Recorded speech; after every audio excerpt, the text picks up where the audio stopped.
চরম ভাবে সরকারকে মূল্য দিতে হবে, বড় ধরনের ক্ষতিপূরণ দিতে হবে। কারণ আপনাকে যদি প্রশ্ন করি, আপনি একটা পা দেন 1 কোটি টাকা দেবো, আপনি পা দেবেন? আপনি একটা চোখ দেন 2 কোটি টাকা দেবো, চোখ দেবেন? তাহলে আমাদের পা এবং চোখ যে সরকার কেড়ে নিয়েছে, আমাদেরকে মোটা অঙ্কের টাকা দিয়ে ক্ষতিপূরণ দিয়ে পুনর্বাসন করতেই হবে।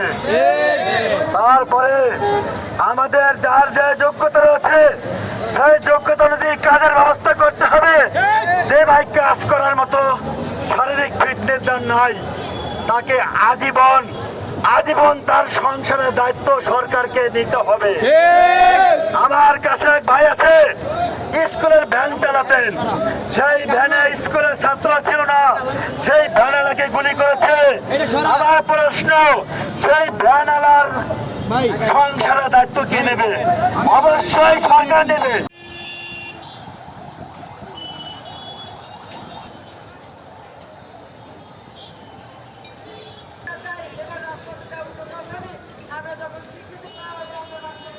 আমাদের থাকার কথা বেডে, আমরা থাকবো হাসপাতাল, আমরা থাকবো বেডে শুয়ে, সেখানে আমাদেরকে রাস্তায় নামতে বাধ্য করা হয়েছে।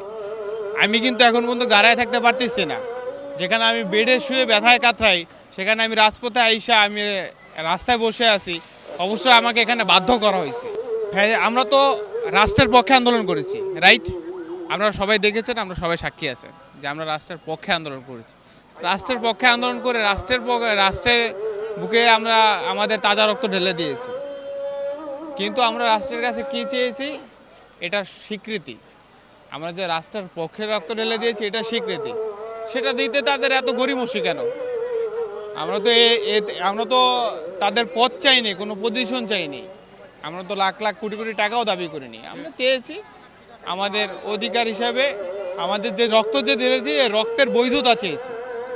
ওই যে বেডে শুধু অ্যান্টাসিড আর নাপা রাখা যাবে, আমরা শুধু অ্যান্টাসিড আর নাপা খায়া ওই বেডে শুয়ে থাকবো। আমরা ওই ধরনের চিকিৎসা চাই না। আমরা উন্নত মানের চিকিৎসা চাই। যাদের দ্রুত বিদেশে পাঠানো দরকার তাদেরকে দ্রুত বিদেশে পাঠাক, যাদের দেশে চিকিৎসা দরকার তাদের স্পেশালিভাবে দেশে উন্নত চিকিৎসা ব্যবস্থা করুক। আর আর্থিক যে আমাদের ক্যাটাগরি ভাগ করা হয়েছে, আপনারা জানেন যে 4টা ক্যাটাগরি ভাগ করা হয়েছে, category A, B, C, D। আমরা এই ক্যাটাগরি মানি না, আমরা এই ক্যাটাগরি চাই না। এই ক্যাটাগরি দ্বারা আমাদেরকে বিভক্ত করা হয়েছে, আমরা এই বিভাজন মানি না। অতএব আমাদেরকে জানে এই ক্যাটাগরি থেকে, এই বিভাজন থেকে মুক্তি দেয়। আমরা এই ক্যাটাগরি চাই না। আর ক্যাটাগরিতে বলা হয়েছে D ক্যাটাগরিতে পাবে 50,000, এই C ক্যাটাগরিতে 1 লাখ।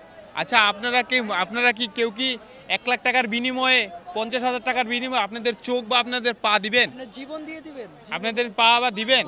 যদি কেউ যদি দিতে না চান বা রাজি না হন, তাহলে এটা আমাদের সামনে আমাদেরকে এটা অপমান করা হয়েছে।